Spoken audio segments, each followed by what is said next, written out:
जय Hind students. DTO classes की तरफ से मैं सुनील सर। आज हम लोग पॉलिटी के एक बहुत ही ज़्यादा इम्पोर्टेंट टॉपिक पे बात करेंगे, जिस टॉपिक से हर एग्जाम में एक या दो क्वेश्चन आना कंपलसरी होता है, मीन्स आते ही आते हैं। टॉपिक का नाम है हमारा पंचायती राज व्यवस्था। टॉपिक आप अच्छे से समझिएगा, नोट्स भी बना लीजिएगा, ठीक है। तो स्टार्ट करते हैं हम आज का टॉपिक, पंचायती राज व्यवस्था।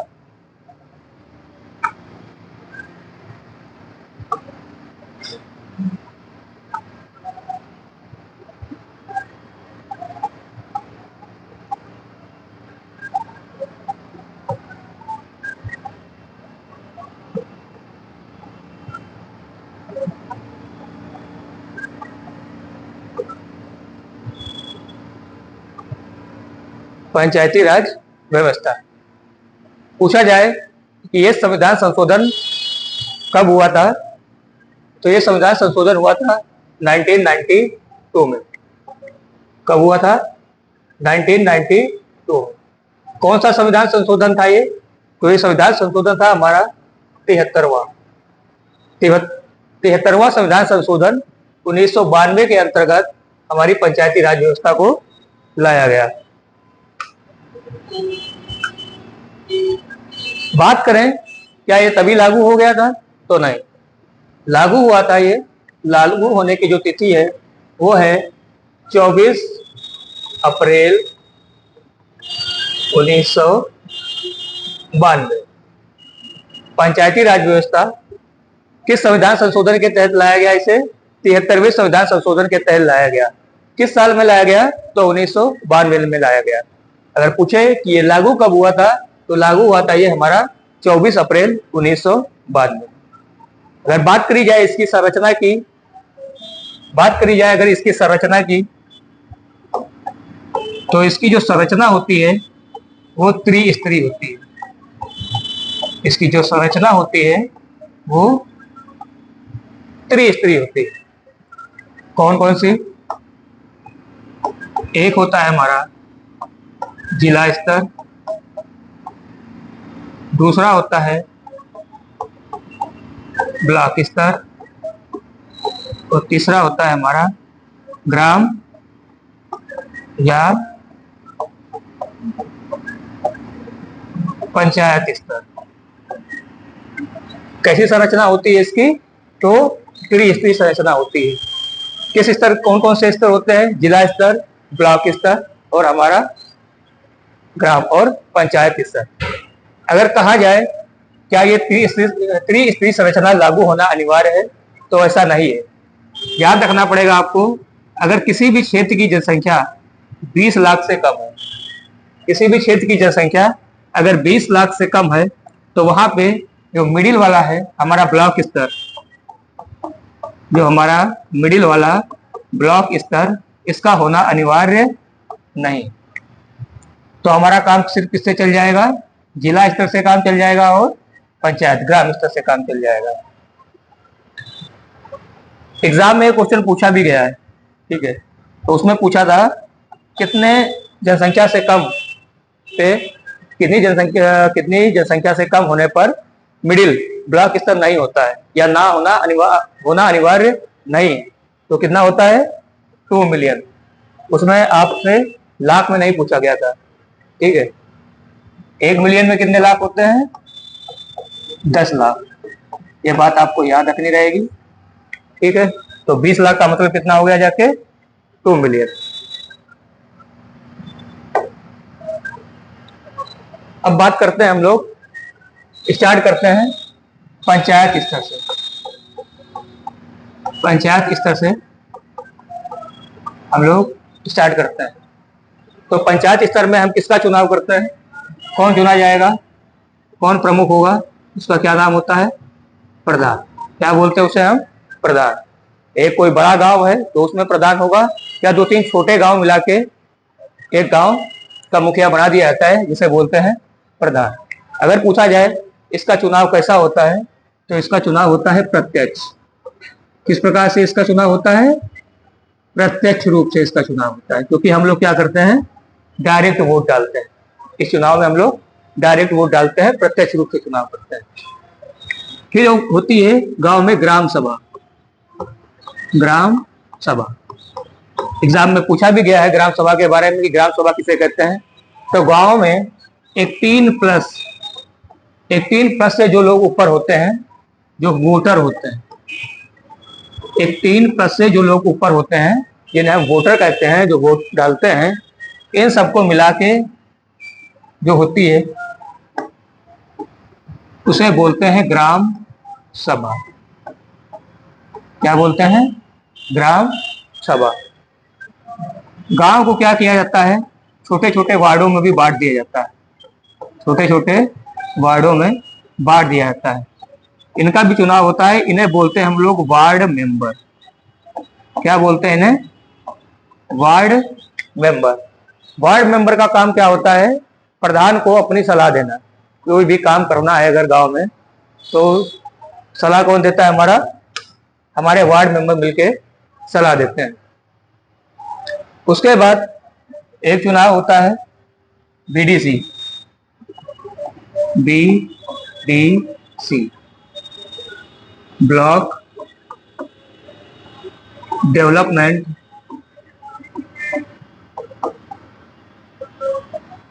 कमेटी।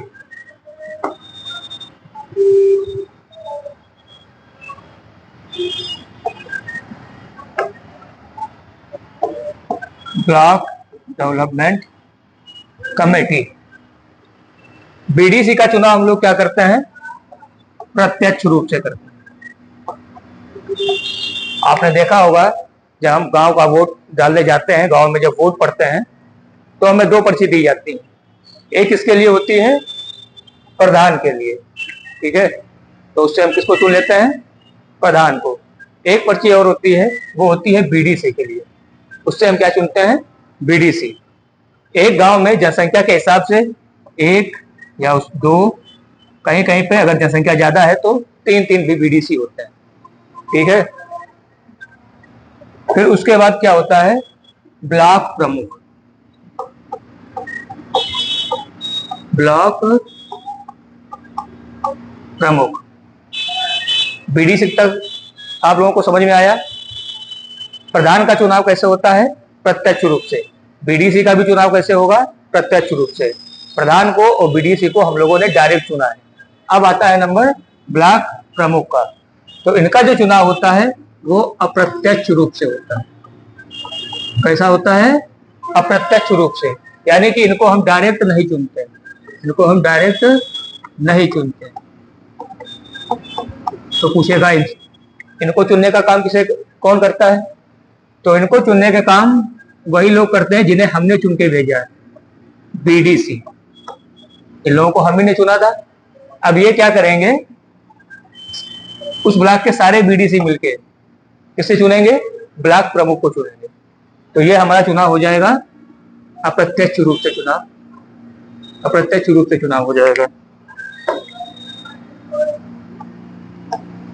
ब्लॉक के प्रमुख को कौन चुनेगा? बीडीसी। चुनाव कैसा था? ये अप्रत्यक्ष। बीडीसी को किसने चुना?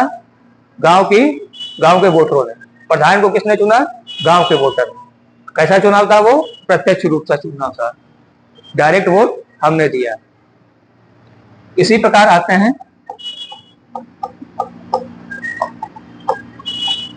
जिला स्तर पे। जिला स्तर के लोगों को कौन चुनते हैं? हम ही लोग चुनते हैं। कैसे चुनते हैं? प्रत्यक्ष रूप से चुनते हैं। कैसे चुनते हैं? प्रत्यक्ष रूप से। फिर क्या होता है? वो जिला पंचायत का क्या होता है?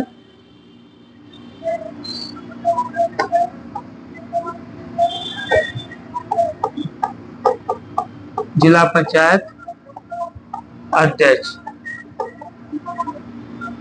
इसे कैसे चुना जाता है? अप्रत्यक्ष रूप से। इसे कैसे चुना जाता है? अप्रत्यक्ष रूप से। अब बात करते हैं, बात करी जाए अगर इनके कार्यकाल की। कार्यकाल, इन सबका कार्यकाल कितना होता है? तो कार्यकाल होता है 5 वर्ष। 5 वर्ष का इनका कार्यकाल होता है। कार्यकाल बढ़ा भी दिया जाता है और उससे पहले भी भंग किया जा सकता है। पूछा जाए इनकी उम्र सीमा कितनी होनी चाहिए इस चुनाव में भाग लेने के लिए, तो उम्र सीमा होती है 21 वर्ष। 21 वर्ष जो उम्र है ये कैसी है हमारी, मिनिमम है। मिनिमम एज कितनी होनी चाहिए, 21 वर्ष। अब बात करते हैं इसके आरक्षण की।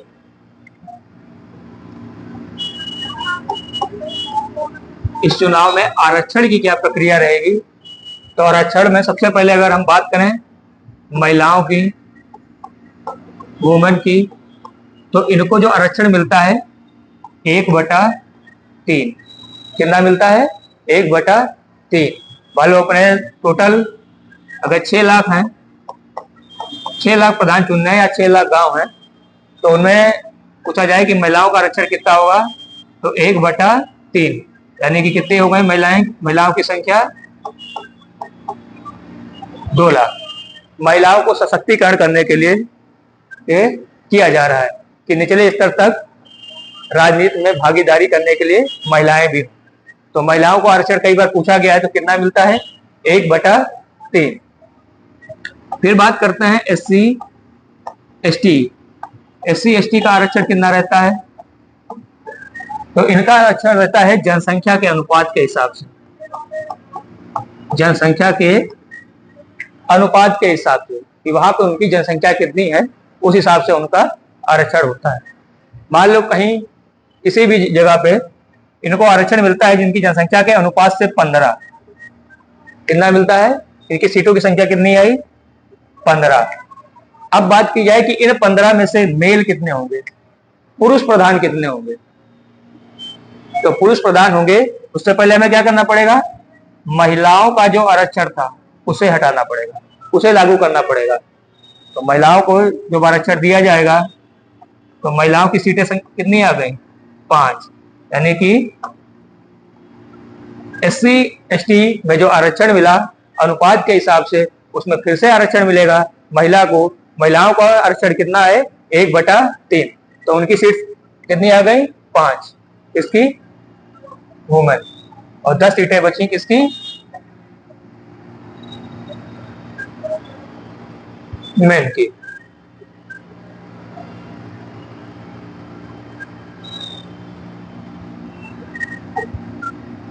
तो एक बार हल्की सी निगाह में फिर से एक बार रिवाइज करते हैं, बताते हैं आपको कि पंचायती राज व्यवस्था किस संशोधन के अंतर्गत आई थी, तो 73वें संविधान संशोधन के अंतर्गत। कब आया था ये संशोधन, 1992 में। लागू कब हुआ था, तो लागू हुआ था ये 24 अप्रैल 1993 में।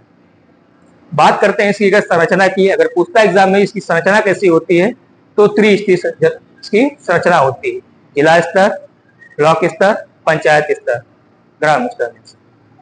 बात करें क्या ये त्रिस्तरीय संरचना अनिवार्य है, तो ऐसा नहीं। कहाँ पे अनिवार्य नहीं है, जहां पर जनसंख्या 20 लाख से कम है। 20 लाख से कम वाली जनसंख्या वाले कई राज्य हैं, जैसे कि सिक्किम, अरुणाचल प्रदेश, गोवा, इन सब में त्रिस्तरीय ये पंचायती राज व्यवस्था होना अनिवार्य नहीं है। ये पॉइंट नोट करके याद रखिएगा कि 20 लाख आपको याद रखना है। उसके बाद बात करी जाए कि उनका चुनाव कैसे होता है, तो गांव प्रधान को जो हम चुनते हैं, तो वो प्रत्यक्ष रूप से चुनते हैं। क्या है कि उनका जो चुनाव होता है प्रत्यक्ष रूप से होता है या अप्रत्यक्ष रूप से, तो प्रत्यक्ष रूप से। और हम गांव में साथ साथ किसे चुनते हैं, ब्लॉक डेवलपमेंट कमेटी BDC को। उसका चुनाव कैसा होता है, प्रत्यक्ष रूप से होता है। बताया था आपको कि जब आप वोट डालने जाते हैं तो आपको एक साथ में 2 पर्ची दी जाती है। एक होती है आपको गांव को चुनने के लिए, गांव के प्रधान को चुनने के लिए, और एक BDC को चुनने के लिए। BDC को जब हम चुन लेते हैं तो उसके बाद होता है ब्लॉक का प्रमुख। ब्लॉक प्रमुख को हम लोग क्या डायरेक्ट चुनते हैं, तो बोलेंगे नहीं। उसका चुनाव होता है अप्रत्यक्ष रूप से हमारे लिए। उसको कौन चुनता है, जिन लोगों को हमने चुन के भेजा है BDC लोग इसको चुनते हैं, ब्लॉक प्रमुख को। उसके बाद आता है जिला पंचायत अध्यक्ष, उसे कौन चुनते हैं, जिला पंचायत के सदस्य, जिन्हें हमने चुन के भेजा है। उनका जिला पंचायत सदस्य का चुनाव कैसा था, तो प्रत्यक्ष रूप से था। फिर उनको कौन चुनेगा, जिला पंचायत के अध्यक्ष को वो सदस्य चुनेंगे। ठीक है। अब बात करते हैं इसमें कार्यकाल की। तो इसका कार्यकाल होता है 5 वर्ष। बात करी जाए इसकी उम्र सीमा कितनी है, तो उम्र सीमा 21 वर्ष से स्टार्ट होती है। बात करते हैं आरक्षण की। इसमें आरक्षण कितना है, तो इसमें आरक्षण महिलाओं को 1/3 है। SC ST का जनसंख्या के अनुपात से राज्य चुनाव आयोग तय करता है कि वहां पर कितनी सीटें उनकी होनी चाहिए। उसमें से भी उन सीटों पर भी आरक्षण मिलेगा महिलाओं को 1/3। आशा है कि आप लोगों को ये क्लास पसंद आई हो। कोई भी डाउट हो तो आप कमेंट में बता सकते हैं, और ये भी बता सकते हैं कि नेक्स्ट टॉपिक आपको कौन सा पढ़ना है, या आपके लिए नेक्स्ट क्लास कौन सी बनाई जाए। अपना आप फेवरेट टॉपिक बता सकते हैं। तो आज की क्लास यहीं पे खत्म करते हैं स्टूडेंट। जय हिंद।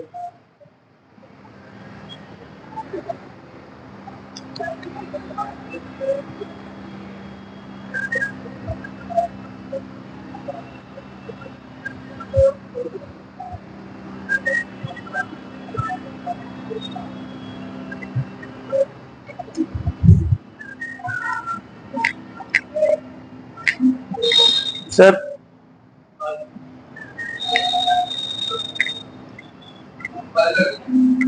देखिए, बंद तो करीब में, देखिए बंद हो गए।